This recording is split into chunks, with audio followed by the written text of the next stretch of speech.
السلام علیکم ورحمۃ اللہ وبرکاتہ۔ نحمدہ و نصلی علی رسولہ الکریم، اما بعد، اعوذ باللہ من الشیطان الرجیم، بسم اللہ الرحمن الرحیم۔ ومن یتق اللہ یجعل لہ مخرجا ویرزقہ من حیث لا یحتسب۔ آمنت باللہ، صدق اللہ مولانا العظیم، وبلغنا رسولہ النبی الکریم۔ درود شریف پڑھی، اللہم صلی علی سیدنا مولانا محمد مبارک وسلم۔ کلمہ شریف کا ذکر کیجیے، لا الہ الا اللہ محمد رسول اللہ صلی اللہ علیہ وسلم۔ حضرات، آج میں نے قرآن عظیم کی آیت کریمہ تلاوت کی، ومن یتق اللہ یجعل لہ مخرجا ویرزقہ من حیث لا یحتسب۔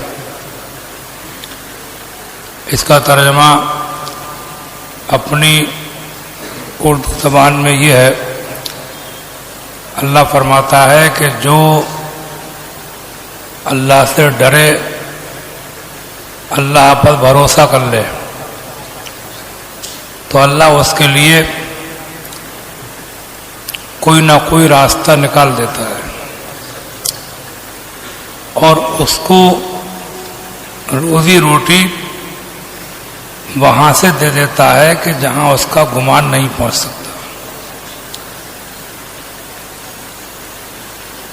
اس سے ملتی جلتی ایک آیت کریمہ کا ٹکڑا اور بھی ہے، وَمَن يَتَوَكَّلْ عَلَى اللَّهِ فَهُوَ حَسْبُهُ۔ جو اللہ پر بھروسہ کر لے، اللہ اس کے لیے کافی ہو جاتا ہے۔ ان آیتوں کا صحیح نظارہ وہاں دیکھنے کو ملا اور اس کو یاد کر کے اس آیت کریمہ کے معنی کی حقیقت معلوم ہوتی ہے۔ جب میں نے پچھلے جمعے کو آپ کو بتایا تھا کہ سیدنا ابراہیم خلیل اللہ علیہ السلام اپنی بیوی سیدہ ہاجرہ، اپنے بیٹے سیدنا اسماعیل جو بچے تھے، ان کو ایک چٹیل میدان، صحرا بیابان، ریگستان میں چھوڑ کر کے چلے گئے تھے، اور ہاجرہ بھی یہ سن کر کے وہاں رہنے کو راضی ہو گئی تھی کہ اللہ کا حکم ہے۔ اللہ کا حکم ہے تو انہوں نے یہ نہیں سوچا تھا کہ یہاں کہاں سے پانی آئے گا، کہاں سے کھانا آئے گا، دھوپ سے بچنے کا انتظام کیا ہے۔ نہ کوئی آبادی ہے، نہ پیڑ پودے ہیں، نہ کوئی ندی ہے، نہ نالا ہے، نہ تالاب ہے، نہ آبشار ہے، نہ جھرنا ہے۔ بس صرف یہ سوچ کر کے رہ گئی کہ اللہ کا حکم ہے۔ لیکن جب ابراہیم علیہ السلام چلے گئے، کچھ کھانے پینے کا سامان چھوڑ گئے تھے، وہ ختم ہوا۔ اب ضرورت پڑی خاص طور سے پانی کی، خود بھی پیاسی، بچہ بھی پیاسا۔ ماں اپنی پریشانی سے زیادہ بچے کی پریشانیوں کو محسوس کرتی ہے، خود گیلے میں سوتی ہے، بچے کو سوکھے میں سلاتی ہے۔ جب پریشانی بڑھی تو پانی کو تلاش کرنے کو نکلی۔ ایک شعر بڑا اچھا کہا ہے انہوں نے، شاہنامہ اسلام کے مصنف نے، نہ دانا تھا نہ پانی تھا، بھروسہ تھا فقط رب پر۔ نہ دانا تھا نہ پانی تھا، بھروسہ تھا فقط رب پر۔ بڑھی جب دھوپ کی شدت تو جاں آنے لگی لب پر۔ نکلی، بچے کو وہیں چھوڑ دیا، ایک طرف کو گئی، دور تک دیکھ کے آئیں کہیں کوئی پانی کے آثار ہوں. پھر آ کر کے بچے کو دیکھ لیا. پھر دوسری جانب گئی, کبھی پورب کبھی پچھم کبھی اتر کبھی دکن, دور دور تک دیکھ کے آتی, پھر بچے کو دیکھ لیتی, پھر چلی جاتی. بچے کو اکیلے چھوڑنے میں بھی خطرہ معلوم ہوتا تھا. چکر لگاتی رہی لیکن پانی کا کہیں کوئی نام و نشان نہیں ملا. کبھی اس سمت جاتی تھی کبھی اس سمت جاتی تھی, خیال آتا جو بچے کا تو فوراً لوٹ آتی تھی. سامنے ایک پہاڑی دکھائی دی, اسے کوہ صفا کہتے ہیں. اس کے اوپر چڑھ گئی کہ دور دور تک دیکھ لوں کہیں کوئی پانی کے آثار نظر آئے, کہیں کوئی کھیتی باغات نظر آئے, کہیں کوئی آبادی نظر آئے, کوئی تالاب نظر آئے, کوئی ندی نظر آئے. اوپر چڑھ کے چوٹی پہ دیکھا لیکن دور دور تک کچھ نہیں. اتری, سامنے دوسری پہاڑی دکھائی دی, اسے مربع کہتے ہیں. اس پہ چڑھ گئی, دھیرے دھیرے چلتی رہی, بچے کو دیکھتی نہیں. اور جب بچہ نظر نہیں آیا, کچھ آڑ ہو گئی, تو اتنے حصے کو دوڑ کے طے کر دیا. پھر دھیرے دھیرے چل کے مروا پہ چڑھی. آج کل صفا مروا کی پہاڑیوں کے درمیان وہ حصہ کہ جہاں پر وہ دوڑی تھی, جہاں سے بچہ دکھائی نہیں دیتا تھا, وہاں پر نشان لگا دیے گئے ہیں. اور حاجی لوگ صفا مروا کی صحیح کرتے ہیں, دھیرے دھیرے چلتے ہیں. پھر جب وہ جگہ آتی ہے تو پھر تیز تیز چل کے دوڑ کو اس حصے کو پار کر دیتے ہیں. مروا پر چڑھی, 7 دفعہ ایسا کیا, کبھی صفا کبھی مروا, کبھی صفا کبھی مروا. لیکن کہیں بھی دور دور تک دیکھنے کے باوجود بھی کہیں کوئی پانی کے کھانے کے آثار نظر نہیں آئے. مایوس, نا امید. آدمی کسی چیز کی تلاش میں نکلے, تھک بھی جائے, وہ چیز مل جائے تو تھکن دور ہو جاتی ہے. تھک کے چور ہو گئی لیکن پانی کی بوند نظر نہیں آئی. بچے کی طرف کو چلی, کہ یہی سوچ رہی تھی کہ اب جا تو رہی ہوں لیکن خالی ہاتھ ہی جا رہی ہوں. اس کا سوکھا گلا کیسے دیکھوں گی؟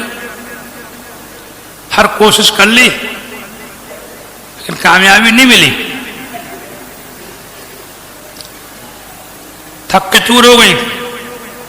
لیکن جب بچے کے قریب پہنچی تو اللہ کی قدرت دیکھو کہ بچے کی ایڑی سے رگڑنے سے پانی کا چشمہ ابل رہا تھا.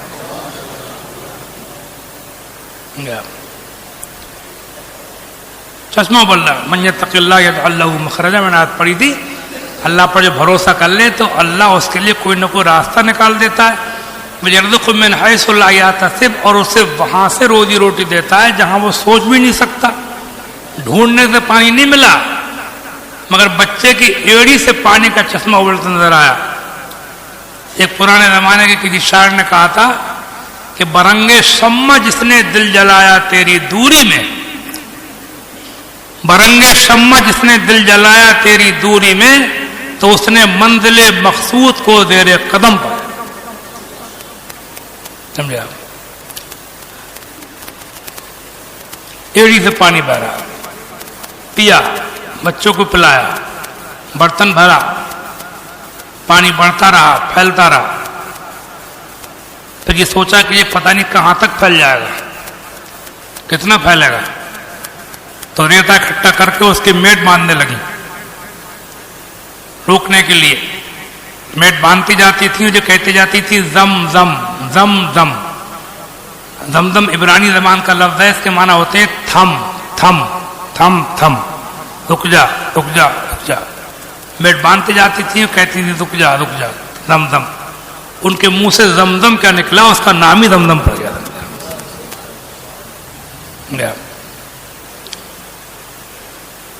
اور اللہ نے اس کو ان کے روکنے سے روک بھی دیا. رک گیا, اوپر تو رک گیا, لیکن اللہ نے اسے پھیلا بھی دیا. ایسا پھیلا دیا کہ پوری دنیا کے اندر جہاں جہاں مسلمان بستے ہوں گے, کوئی گاؤں ایسا نہیں ہوگا, شہر تو شہر, کوئی گاؤں بھی ایسا نہیں ہوگا کہ جہاں دمدم کا پانی نہ پہنچ گیا ہو.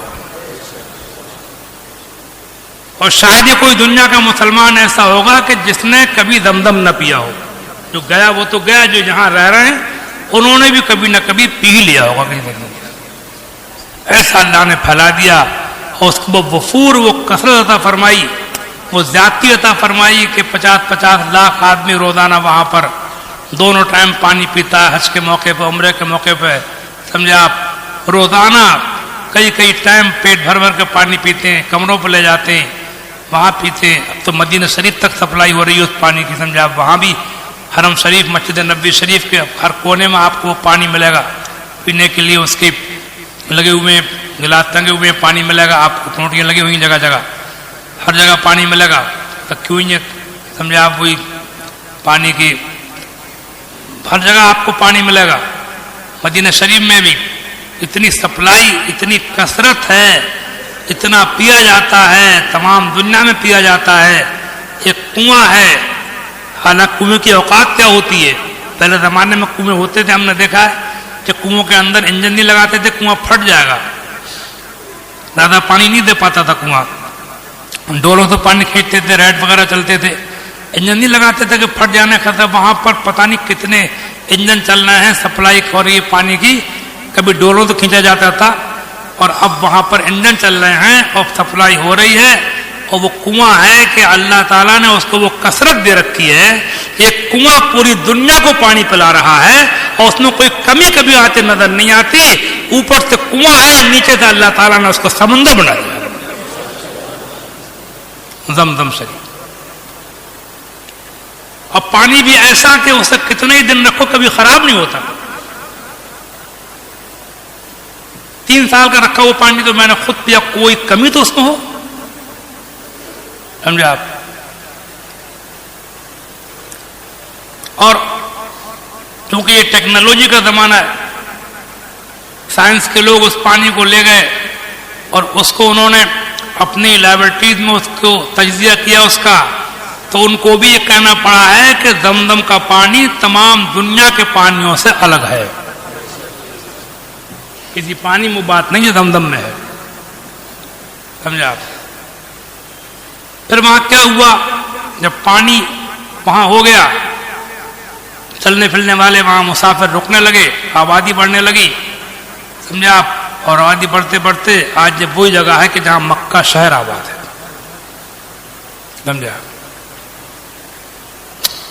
رند جو جام اٹھا لیں وہی پیمانہ بنے، رند جو جام اٹھا لیں وہی پیمانہ بنے، جس جگہ بیٹھ کے پی لیں وہی میخانہ بنے. ایک عورت کا اپنے بچے کو لے کر کے بیٹھ جانا ایک ایسی جگہ بن گئی، ایک ایسے شہر بن گیا کہ مکہ، کہ پوری دنیا کے اندر آپ کو یہ دیکھنا ہو کہ پوری دنیا کے آدمی ہم کیسے دیکھیں، ہر ملک کے، ہر کوالٹی کے، ہر نسل کے، ہر اصل کے، ہر رنگ کے، ہر قد و قامت کے لوگ. تمام دنیا گھومنے کی ضرورت نہیں ہے آپ کو دیکھنے کے لیے. آپ کو مکے کے اندر حج کے موقع پر، اب تو 12 مہینے عمرہ ہو رہا ہے، ہر موقع پر آپ کو جناب والا مکہ معظمہ میں پوری دنیا کا آدمی مل جائے گا دیکھنے کے لیے.